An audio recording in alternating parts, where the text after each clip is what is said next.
my name is William Henry Fox Talbot. I am both an inventor and a photography pioneer. I was born on February 11, 1800 in Melbury, Dorset, England. My parents' names are William Davenport Talbot and Elizabeth Fox Strangeways. I attended the Ron Dean boarding school at the age of 8 and then in 1810 the Harrow School for 5 years. In 1817 I attended Trinity College in Cambridge. I was made a member of the British Scientific Society, also known as the Astronomical Society, because I was recognized for my mathematical knowledge. From 1834 to 1835, I started showing my interest in photography.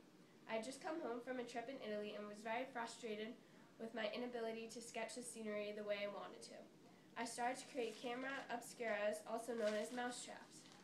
The camera obscuras was a wooden box with a lens at one end that projected the scene onto a piece of frosted glass at the back.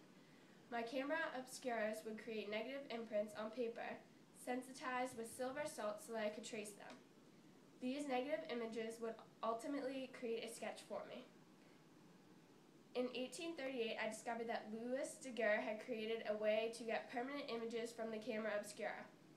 Shortly after this, in about 1839, I came up with the calotype process. The calotype process would allow me to create an actual image from the Latin image on the paper using paper coated with silver iodide. The calotype process was a developing out process. Many positives could be made from one negative image by exposing a second light sensitive sheet through the negative image itself. This process took much shorter to create the image. Calotype in Greek meant beautiful. The first step of the calotype process was to iodize the paper. After that, you would have to sensitize the paper for the camera. To develop this image, it needed to be dipped in a number of chemicals. Positive prints were made by placing the negative on sensitive salt paper. The positive image then appeared. In 1840, I discovered that gallic acid sped up the development of Latin images. In 1841, I perfected my calotype process. Daguerre's process could not make more than one image like mine could.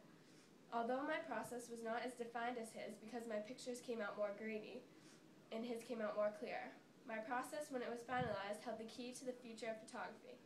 In 1844, I published my first book called The Pencil of Nature, and it was illustrated with photographs. In 1851, I developed flash photography of fast-moving objects.